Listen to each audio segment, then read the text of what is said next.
Recognize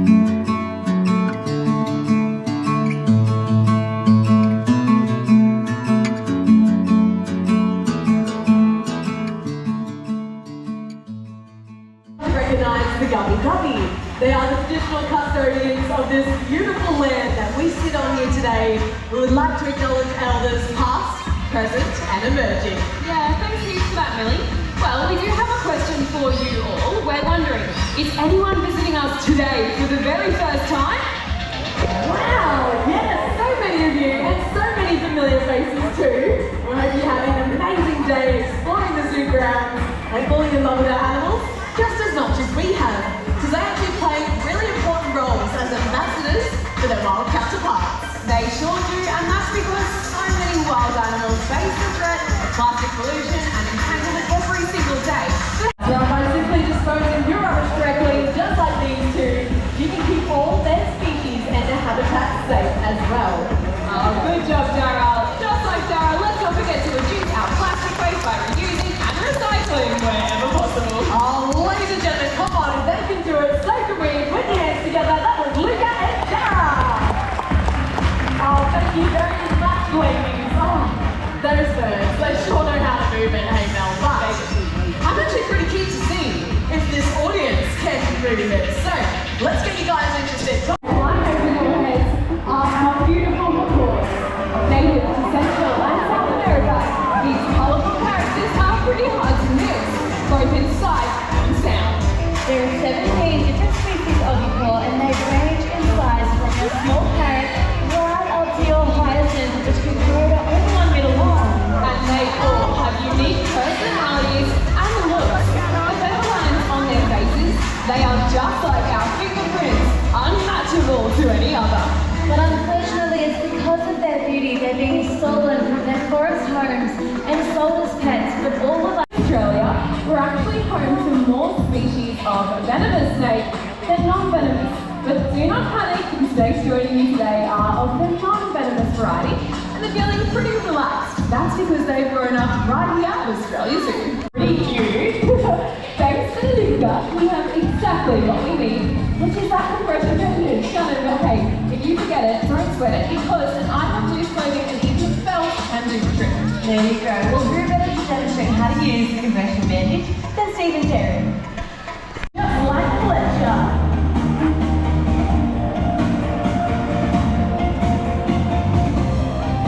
Now, whistling kites, they do get their name from a very distinct whistling call that they make.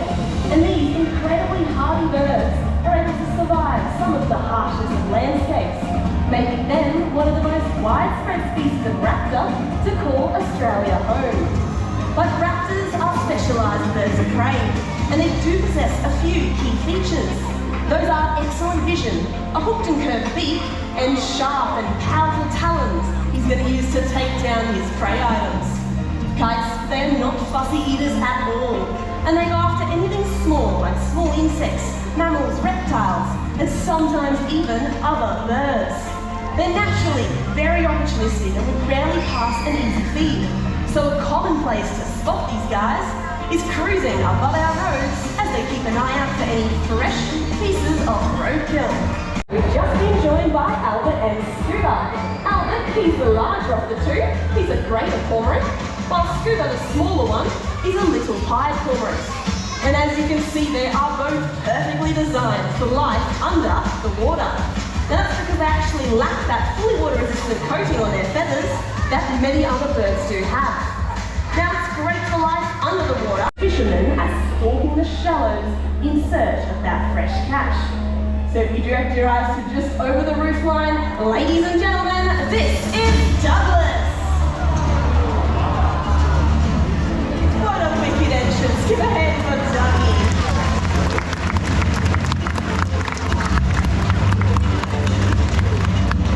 So Douglas here is a beautiful black netty stork, or more commonly known as a jabiru. But check him out in the water. Well, those long legs of his, they may look funny, but you can see they keep his body high and dry above the shallow waters. This is where he uses stealth and precision to stab out and catch his prey items. Things that jabberoos are looking for are anything like fish, eels, crustaceans, and sometimes way up north, baby saltwater crocodiles. So one of my favourite things about these birds is that they are sexually dimorphic, simply meaning you can tell the males and females apart just by looking at them. Now I do hear some laughter, but Tallow actually does need this note because she doesn't know this person. So we've trained her to fly and recognise to an everyday common object, which lucky for me happens to be $5. How'd you go? You got one? Oh, look at you, legend. Alright, could you fold that note in half for me? And in half one more time, so it's like a little rectangle. Place it loosely between 2 fingers and put your arms straight out to the side. Little further. Yep, there we go. With the note facing up. Sorry. No, you stand straight, so you're facing me. Yep. There we go. Tallow should see this note and know exactly where to fly to.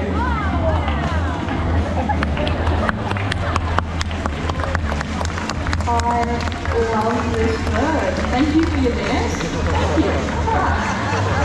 So, there's a lot of excitement over this side as well. We are going to raise the price. I'm thinking 50. Oh. No more hands. That's good. Okay. We are only kidding. We will get your money back to you. If you want to stand up for us one last time, we'll get your money back. Yep, there we go. And place one arm out. Actually, Tallow did an incredible job. So if you could place both your arms out, yeah, flap really hard and fly down and grab it. That's good funny.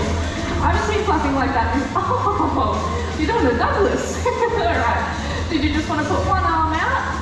Your palm facing up. Tallow's going to return this via airmail. Once she places that note in the palm of your hand, close a few fingers over it. And that was Tallow, my amazing yellowtail black cockatoo. Well done, Tallow. What a little trip. Now it's time for a beautiful bird flying around Australia. But now we would love to introduce you all to the speed demons of the bird world, our rainbow and red collared monkeys.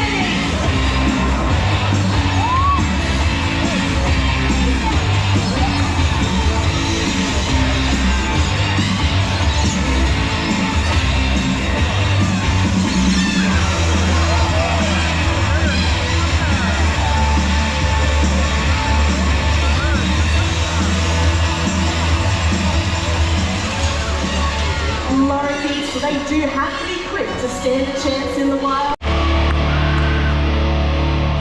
At 3.8 meters long, weighing in at 270 kilograms, your crocodile today is Casper.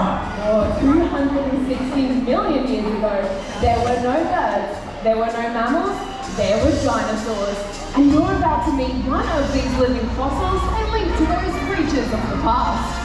There are 27 species of crocodilians found around the planet, from alligators to gharials, caimans to the true crocs.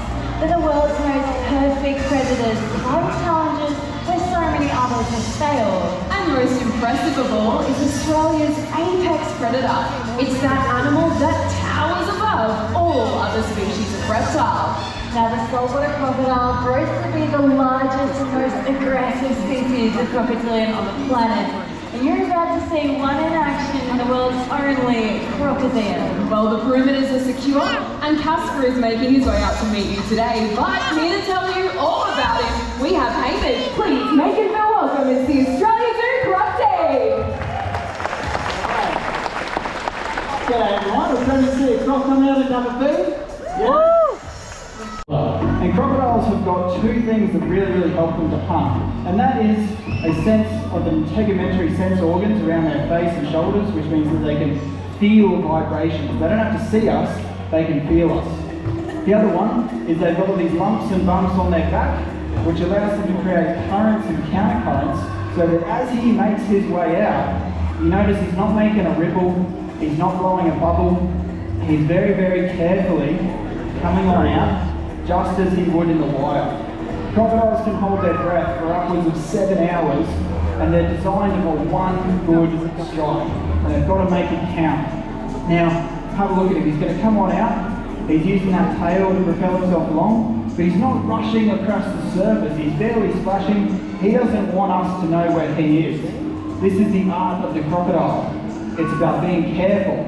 It's about making sure that you get as close to your prey as possible before making that strike. So have a look, as soon as he came out, he could feel those vibrations, and very slowly, very carefully, he's honing in on my location. Now, if we go a little bit quiet here, it's because I'm concentrating. Have a look at him. He's going to wind up that tail. He's going to get those feet ready and planted right at the water's edge. And only when he thinks that he's got the right chance, he's going to wind up that tail. There we go. Come on.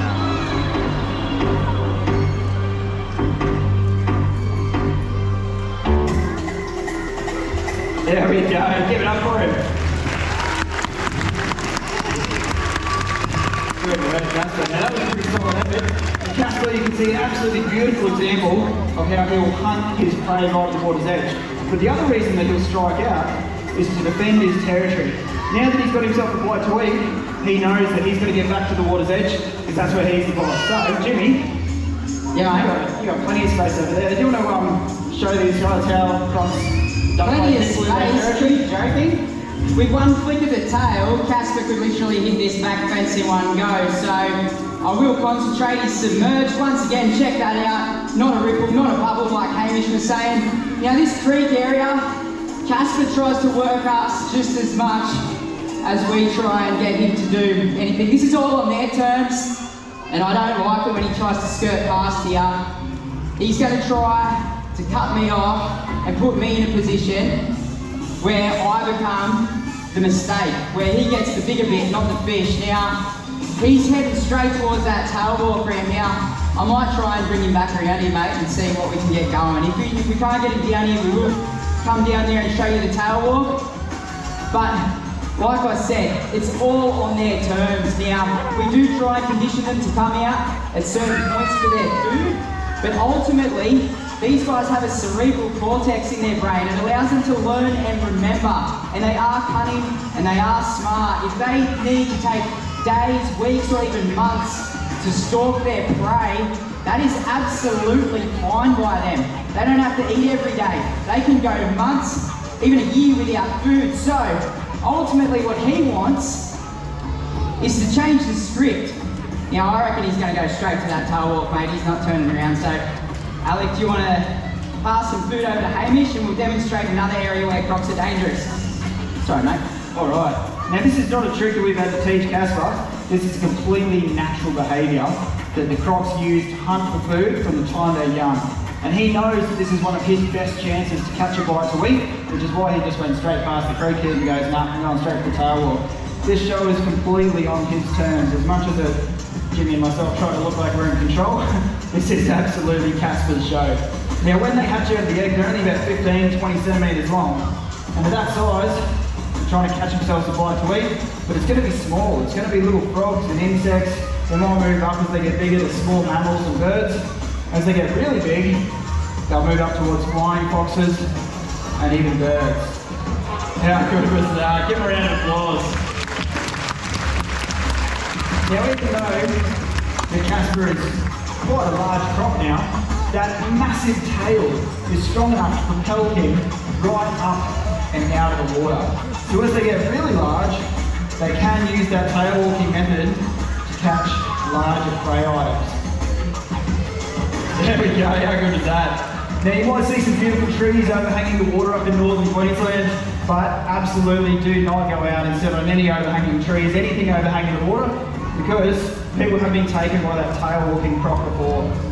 Thanks, Hamish. Now let's see if we can get Casper's attention. Come on, mate, check this chook out. It's a nice big food item. Try and get him to come over so we can demonstrate just how fast the croc is on the hard, solid ground. Everyone's got an uncle or a mate who will tell you they can chase you down on horseback, they can run you down on a motorbike, they pull you out of your Land Rover. I'll tell you what, if that's the case, me and Hamish are in a lot of trouble, because I'm definitely not that quick. Now, watch him as he gets ready. He'll hone in where my footsteps are, gets a nice big kink in the tail. He can see up through the water. He'll wait for something to put his head into the water just like that. And then he'll strike out. Come on, big fella. Good. Now there's the strike from the water's edge. The tail is now clear of the water. There you go, mate. Oh, good catch. Give it up for Casper, guys. What an awesome drop. He's going to take that, guys, straight back to the water, even though I'm literally a metre away from him. Check that out. So staying safe around crocs is actually really easy.